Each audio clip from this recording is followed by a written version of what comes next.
অন্তর্বর্তী সরকারের দায়িত্ব নিয়ে পর্যায়ক্রমে রাজনীতিবিদ, ব্যবসায়ী সহ বিভিন্ন পেশার প্রতিনিধিদের সাথে মতবিনিময় করছেন প্রধান উপদেষ্টা ডক্টর মোহাম্মদ ইউনূস। রোববার সকালে নিজ কার্যালয়ে শিক্ষার্থীদের সাথে কথা বলেন তিনি। 11:30টায় আলোচনা শুরু হয়ে চলে প্রায় 2 ঘন্টা। রাষ্ট্র সংস্কারে মতামত তুলে ধরেন শিক্ষার্থীরা। যে রক্ত ঝরেছে সেটার ঋণ শোধ করার দায় এখন আমাদের কাঁধে। একদম গ্রামীণ অঞ্চল পর্যন্ত যাতে আমাদের শিক্ষা ব্যবস্থাটাকে আরো উন্নত করতে পারি আমরা। চিকিৎসা সুরক্ষা আইন নামে একটা আইন প্রণয়ন করা হোক। একদম কাঁচা বাজার থেকে শুরু করে মাছের বাজারে ঢোকা যাচ্ছে না, সে দ্রব্যমূল্যের নিয়ন্ত্রণ করতে হবে। আমার কাছে মনে হয় হাজার হাজার কোটি টাকা পাচার থেকে মেধা পাচার আরো বেশি ভয়ঙ্কর। মব জাস্টিসটাকে নিয়ন্ত্রণ করা আসলে এই মুহূর্তে আমি মনে করি প্রধান কাজের মধ্যে একটি। ছাত্র জনতার অভ্যুত্থানে নিহত আহতদের ত্যাগের কথা স্মরণ করে যে অত্যাচার নির্যাতন হয়েছে তা জাতির সামনে তুলে ধরতে বলেন প্রধান উপদেষ্টা। বাংলাদেশের মনের মধ্যে তোমরা প্রচন্ড ঢেউ জাগিয়ে দিয়েছো। ডক্টর ইউনূস জানান, এত ত্যাগ বৃথা যেতে পারে না। শহীদদের স্বপ্ন বাস্তবায়নে প্রতিজ্ঞাবদ্ধ অন্তর্বর্তী সরকার। যে স্বপ্নের জন্য যারা প্রাণ দিয়েছে সেই স্বপ্নকে আমরা বাস্তবায়ন করবই।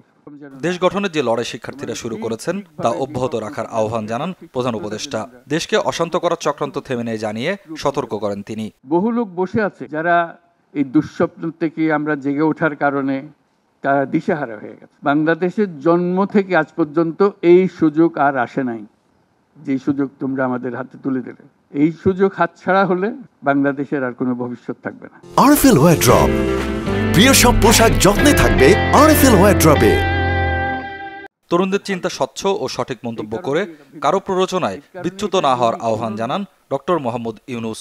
বলেন, শিক্ষার্থীদের পরামর্শকে স্বাগত জানায় সরকার।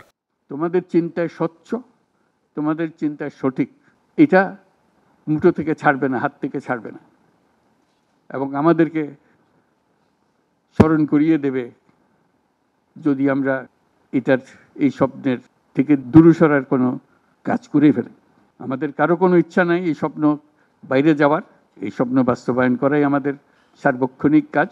পৃথিবীর অন্যতম সম্মানিত রাষ্ট্র হিসেবে বাংলাদেশকে প্রতিষ্ঠার স্বপ্ন ঐক্যবদ্ধ হয়ে সফল করার তাগিদ দেন প্রধান উপদেষ্টা। স্বপ্নিল শাহরিয়ার শিশির, চ্যানেল 24, ঢাকা।